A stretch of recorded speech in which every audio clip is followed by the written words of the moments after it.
Kabayan, maligayang pagbabalik sa Weather Pinas. Ngayong araw po ng Biyernes, October 3 na po, 2025. Meron po tayong pinaka-latest na weather update sa patuloy na paglakas at paglandfall po ng Bagyong Paolo sa ilang bahagi po ng Aurora, Isabela at ilang bahagi po ng North Luzon. Alamin natin yung mga detalye, pero bago natin yan ipagpatuloy, please kahit i-like nyo lang yung video natin para pampataas ng views at engagement, para din makaabot sa mga kababayan natin sa ang sulok man po ng Luzon, Visayas at Mindanao. So hulihong namataan ang Bagyong Paolo na meron pong distansya o lokasyon na 150 kilometers east of Kasiguran, Aurora. Sa ngayon ay nag-intensify ito o lumakas ito sa tinatawag po natin na severe tropical storm category. Ito po may lakas ng hangin ngayon na 100 kilometers per hour malapit po sa may sentro at bubugso naman hanggang 125 kilometers per hour. May pagkilos po ito na pa-west, north-westward sa bilis na 20 kilometers per hour. Itinaas na rin po ang pinakamataas niya ngayon, no?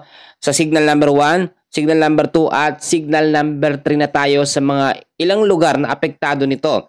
So alamin muna natin yung mga lugar na apektado ng signal number 3. Ang signal number 3 natin ay nakataas po sa northern portion po ng Aurora. Diyan po kasi yung direktang paglandfall niya. Central at southern portion po ng Isabela. Diyan din po siya tatama mga kaibigan yung mga lugar na yan. So mas maganda isulat ho ninyo para nababantayan natin yung pagkilos. Kasama rin ang northern portion po ng Quirino, ang ilang bahagi po ng northern portion ng Nueva Vizcaya, at ilang bahagi po ng Mountain Province, Ifugao, the southeastern portion po ng Abra, northern portion po ng Benguet. Yung mga lugar ho na yan ay nakataas ang signal number 3. Kasama rin ang northern portion po ng La Union.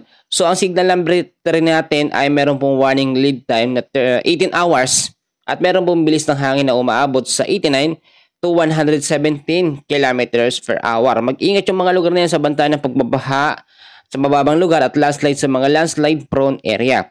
Ang signal number 2 naman natin ay nakataas ngayon sa ilang bahagi din ng Luzon na merong warning lead time na 24 hours, bilis ng hangin na 62 to 88 kilometers per hour. Signal number 2 natin nakataas pa rin sa central at southern portion po ng mainland Cagayan, yung mga lugar na yan.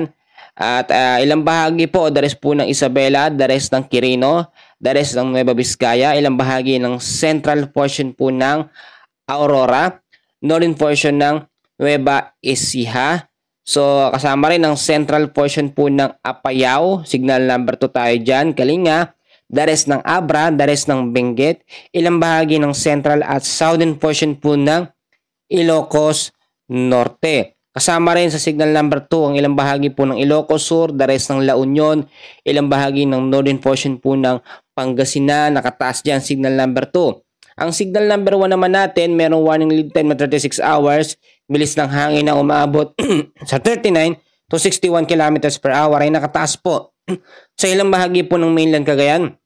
Kasama po ang Babuyan Islands, the rest po ng Aurora, northern portion po ng Quezon, kasama ang Polillo Islands, Camarines Norte, northern portion po ng Camarines Sur, Catanduanes, the rest ng Apayao, the rest ng Ilocos Norte, the rest ng Pangasinan, the rest ng Nueva Ecija, northern portion po ng Bulacan, Tarlac, northeastern portion ng Pampanga, kasama dyan ang northern portion po ng Zambales. So yung mga lugar na yan, lagi kong sinasabi na mag-ingat sa banta ng mga pagbabaha at landslide sa mga landslide prone area.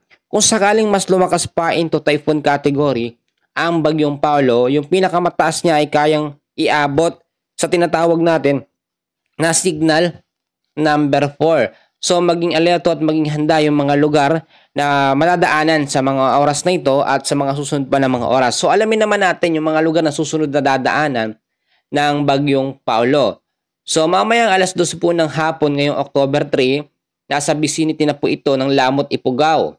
At bukas naman po ng alas 2 ng madaling araw, ito ay Sabado ho, 235 kilometers west of Sinait, Ilocos Sur na siya. Pagdating naman bukas ng alas 2 ng hapon, nasa labas na ito ng ating Philippine Area of Responsibility, 525 kilometers west of Sinait, Ilocos Sur.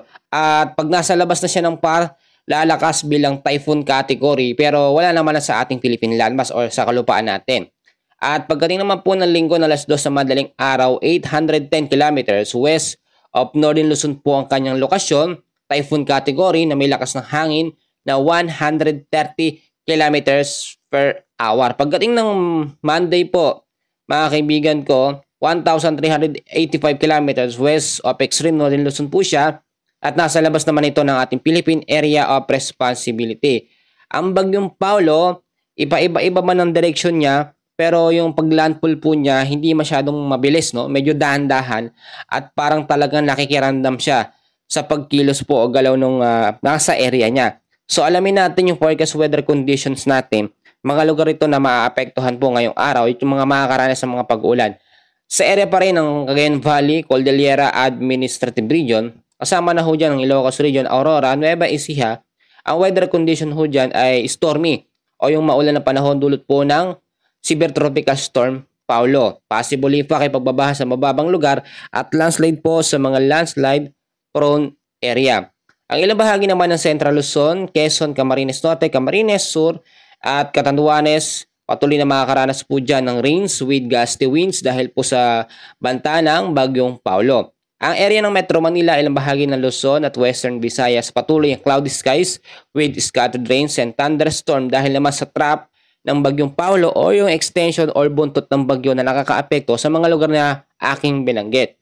Ang ilang bahagi ng ating bansa na hindi ko nabanggit, lalo na sa Mindanao, ay patuloy na makakaranas ng mga localized thunderstorm. So maging alerto, maging handa anumang oras dahil ang banta ng bagyong Paulo ay pabago-bago.